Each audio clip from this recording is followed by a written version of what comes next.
आज की क्लास में हम लोग पढ़ेंगे क्लास थर्ड इंग्लिश का यूनिट नंबर 6 का पार्ट 1, जिसको कि हम लोग चैप्टर नंबर 11 भी कह सकते हैं, trains. Over the mountains, over the plains, over the rivers, here comes the train. इसका मतलब ये है कि पहाड़ों के ऊपर, मैदानों के ऊपर और नदियों के ऊपर अब ये जो हमारी रेलगाड़ी मतलब कि ट्रेन है, ये चलती है। इसमें माउंटेन्स का मतलब होता है पहाड़, प्लेन का मतलब होता है मैदान, रिवर्स का मतलब होता है हमारी नदियाँ, ट्रेन का मतलब होता है रेलगाड़ी। Carrying passengers, carrying mail, bringing their precious loads in without fail. इसका मतलब ये है कि जो ट्रेन है ये हमारी यात्रियों और जो मेल मतलब कि जो सामान होता है उसको इधर उधर हर जगह पहुंचा देती है, और वो भी बिना किसी असफलता के। इसमें पैसेंजर्स का मतलब होता है यात्री, मेल्स जो कि हम लोग सामान भेजते हैं उसको हम कहते हैं मेल, कैरिंग का मतलब होता है लेकर चलना, प्रेशियस का मतलब होता है कीमती, लोड्स का मतलब होता है सामान, ब्रिंगिंग का मतलब होता है लाना, विदाउट का मतलब होता है बिना किसी, और फेल का मतलब होता है असफलता। Thousands of freight cars all rushing on through day and darkness, through dust and dawn। इसका मतलब ये है कि कई सारी जो डिब्बे होते हैं रेलगाड़ी के, वो हमेशा आगे चलते रहते हैं, दिन हो या रात हो, सुबह हो या शाम हो। इसमें थाउजेंड का मतलब होता है हजारों, फ्राइट कार्स हमारी वो जो रेल की गाड़ियां के डिब्बे नहीं होते हैं उनको हम कहते हैं। रशिंग का मतलब होता है दौड़ते रहना, डे का मतलब होता है दिन, डार्कनेस का मतलब होता है अंधेरा मतलब कि रात, डस्ट हम उस समय को कहते हैं जब जो सूरज है वो बिल्कुल ढलता है, उसी टाइम को हम डस्ट कहते हैं। और डॉन का मतलब होता है कि कोई एक ऐसा समय जब सूरज की सबसे पहली किरण धरती पे गिरती है, तो उसको हम कहते हैं dawn. Over the mountains, over the plain, over the rivers, here comes the train. इसका मतलब ये है कि पहाड़ों के ऊपर, मैदानों के ऊपर और नदियों के ऊपर अब ये ट्रेन चल रही है। और इस पोएम के राइटर हैं मिस्टर जेम्स एस टिपेट।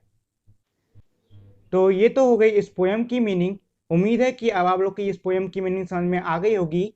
चलिए अब इस पोएम में कुछ क्वेश्चंस भी हम उन्हें भी कर लेते हैं। हमारा पहला क्वेश्चन है, reading is fun, where do the train run. इसका मतलब यह है कि जो रेलगाड़ी है वो कहाँ पर दौड़ रही है मतलब चल रही है। तो इसका आंसर होगा it run over the mountains, plains and the river. इसका मतलब ये है कि ये पहाड़ों, मैदानों और नदियों के ऊपर चलती है। What are the precious loads that they carries। इसका मतलब ये है कि वो कीमती सामान क्या है जो ट्रेनें लेकर सफर करती हैं। तो इसका आंसर होगा the passengers and the mails are the precious loads. इसका मतलब ये हो गया कि जो पैसेंजर्स मतलब कि जो यात्री हैं और जो मेल मतलब कि जो सामान है वही उसका कीमती लोड मतलब कि कीमती सामान है। When do the train runs। इसका मतलब ये है कि जो रेलगाड़ी है वो कब चलती है। तो इसका आंसर होगा it run through the day and the darkness. इसका मतलब ये है कि ये दिन और रात हर वक्त चलती रहती है। अगला है what is dusk and dawn. इसका मतलब ये है कि ये जो डस्ट और डॉन है ये क्या होते हैं। तो इसका आंसर है the immediate time after the sunset is called dust. इसका मतलब ये है कि सूर्य अस्त होने के तुरंत के बाद के समय को हम डस्ट कहते हैं। फिर है the moment when the first sunlight are shone called dawn. इसका मतलब ये है कि वो एक ऐसा समय जब सूरज की सबसे पहली किरण दिखती है तो उसे हम डॉन कहते हैं। तो आगे बढ़ने से पहले मैं आप लोगों को एक ज़रूरी बात बता देना चाहता हूं, और वो है ये कि अगर आप लोगों ने अब तक इस वीडियो को लाइक नहीं किया है तो इसे लाइक कर दें, शेयर नहीं किया है तो इसे शेयर कर दें, और मेरे चैनल को सब्सक्राइब करके बेल आइकन भी दबा दें, जिससे कि आपको मेरे चैनल पे नए नए अपडेट्स मिलते रहें। तो अगर आप लोगों ने अब तक ये सारी चीज़ें नहीं की हैं तो फटाफट इन सबको कर लें। तो ये तो हो गई लाइक शेयर और सब्सक्राइब की बातें। आइए अब हम लोग अपनी क्लास पर वापस चलते हैं। तो अगला क्वेश्चन है हमारा talk time. Do you enjoy train rides. इसका मतलब ये है कि आप लोगों को रेलगाड़ी में सफ़र करना कैसा लगता है। अच्छा लगता हो तो यस लिखिए, अगर नहीं लगता हो तो नो लिखिए। इसमें दूसरा है, if you had to travel over a long distance, how would you like to go and why. इसका मतलब ये है कि अगर आपको कभी लंबे सफ़र पर जाना पड़े तो आप किस तरीके से जाना चाहोगे और क्यों। तो इसका आंसर आपको खुद से सोच कर लिखना होगा, और अगर आप इसका आंसर नहीं दे पा रहे हो तो अपने घर में किसी बड़े के पास जाओ जिसने कि रेल में काफी ज्यादा सफर किया हो उससे ये सवाल पूछो, वो आपको इसका जवाब जरूर दे देंगे। इसके बाद इसी में तीसरा है, if you had to spend the night on the train what would you need to take with you. इसका मतलब ये है कि अगर कभी आपको एक रात गुजारनी पड़ जाए ट्रेन पर तो आपको अपने साथ में क्या क्या ले जाना होगा। Draw and name the things you would need in this suitcase. इसका मतलब ये है कि जो सूटकेस मतलब कि अटैची दी हुई है, आपको इसमें उन चीज़ों को ड्रॉ करना है, मतलब बनाना है, और उसके बाद उन चीज़ों का नाम लिख देना है। अगला है let's write, describe an interesting train और bus journey you have taken और would like to take. Write 4 sentences about your journey. You can use some of the following words and phrases. इसका मतलब यह है कि आपको अब वर्णन करना होगा किसी एक ऐसी रेल या फिर बस यात्रा का जो कि आपको काफ़ी ज़्यादा मज़ेदार लगी हो, और आप उस कहानी का वर्णन करने में नीचे दिए हुए शब्दों का इस्तेमाल कर सकते हो, जो कि हमारे many people, station slash bus station, window seat, ticket, crowded tea stall, river, big and small tree, hill, loud whistles. अब देखिए, इसमें बनानी तो एक छोटी सी कहानी है, लेकिन जितना हो सकता है उस कहानी को अपनी जो लाइफ है उससे किसी स्टोरी पे ही बनाइएगा, जिससे कि आपको ये स्टोरी बनाने में आसानी हो।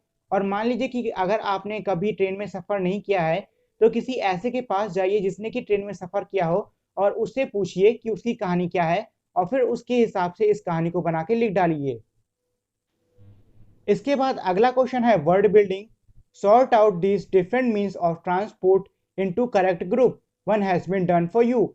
इसका मतलब ये है कि नीचे आपको दिख रहा है कि डब्बों में हमारे कुछ अक्षर दिए हुए हैं। आपको अब बताना होगा कि ये जो हमारे दिए हुए इतने सारे ऑप्शन, ये किस प्रकार की यातायात में काम आते हैं, मतलब कि ये कैसे ट्रैवल करने में काम आते हैं। जैसे कि हमारे लैंड में आपको वो सारी गाड़ियों या फिर व्हीकल्स के नाम लिख देने हैं जो कि लैंड पे ट्रैवल करती हूँ। एयर में जो एयर में ट्रैवल करें उनका नाम, और वाटर में वो सारे व्हीकल्स जो कि वाटर में ट्रैवल करें। जैसे कि लैंड में एक लिखा था बस, मैंने एक और लिख दिया कार, फिर एयर के लिए मैंने लिख दिया एरोप्लेन, और वाटर के लिए लिख दिया मैंने बोट। अब बाकी जो बचे हुए हैं वो आपको खुद से ऊपर से छांट छांट के नीचे करने होंगे। अगर आपको ये क्वेश्चन समझ में नहीं आता है मुझे कमेंट कर देना। Complete the sentences. इसका मतलब ये है कि जो नीचे के वाक्य हैं आपको इन्हें पूरा करना है। पहला है हमारा give me some to eat. अब देखिए इसमें दो ऑप्शन दिए हैं, एक है फूड, एक है क्लोथ। पहले तो हम ये समझ लेते हैं कि हमारा ये जो वाक्य मतलब सेंटेंस ये पूछ क्या रहा है, तो ये कह रहा है कि मुझे खाने को दो। तो देखिए आप खाने के लिए क्या मांगते हो, कपड़े या फिर खाना। खाना मांगते हो तो हम यहाँ पे लिखेंगे खाना। दूसरा है प्ले विथ। अब देखिए इसमें ऑप्शन दिए हुए हैं मी और ग्रे, तो इसका मतलब ये कि आप किसके साथ में खेलते हो। ग्रे हमारा एक कलर है, तो क्या आप ग्रे कलर के साथ में खेलते हो, नहीं ना। तो इसमें होगा प्ले विथ मी, मतलब मेरे साथ खेलो। उसके बाद है स्विम अक्रॉस। अब ये है द रिवर द बोट। अब देखिए आप लोग किसमें स्विम करते हो, मतलब किसमें तैराकी करते हो। रिवर के अंदर करोगे ना, मतलब नदी के अंदर करोगे ना। बोट के अंदर तो ऐसा है नहीं कि वहीं पे लौट के बस तैरना चालू कर दिया, बोट में पानी नहीं होता है, तैरोगे कहाँ से। तो ये हो जाएगा हमारा द रिवर। उसके बाद है लेट्स गेट ऑन द। अब देखिए हमारा ये कौन सा चैप्टर था, ट्रेन का था। पहले तो आप इसमें डायरेक्टली ट्रेन ऐसे लगा सकते हो। दूसरा ये है लेट्स गेट ऑन। अब ये ट्रेन किसी भी चढ़ने की बात कर रहे हैं, तो हम ट्रेन पे चढ़ेंगे, ना कि डॉन यानी कि सूरज की सुबह की किरण पर। उस पर कोई भी नहीं चढ़ सकता, सीधी बात है। अब अगला इसमें हमारी एक छोटी सी एक्टिविटी है जो कि है पेपर फन के नाम से। मुझे लगता नहीं कि मुझे आप लोग को ये एक्टिविटी डिस्क्राइब करनी पड़ेगी, क्योंकि इसमें पेपर का प्लेन बनाने के बारे में सिखाया हुआ है। इसके बाद है से अलाउड, मतलब तेजी से बोलिए। तो पहला वर्ड है हमारा मेल। मेल का मतलब वैसे तो हम जो किसी को सामान भेजते हैं उसको बोलते हैं। फेल मतलब असफलता। डॉन मैंने बता दिया है, सुबह की पहली किरण। ऑन मतलब किसी पर या किसी चीज को ऑन ऑफ करना वाला on.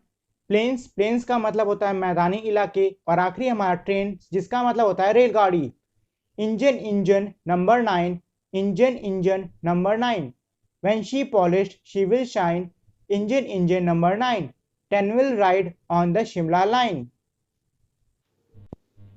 So that is it for today guys. Thank you for watching this video. Make sure to like, share and subscribe to my channel, and also turn on that bell icon so you won't miss any new updates on my channel. So we will meet again in our next video. Till then, goodbye.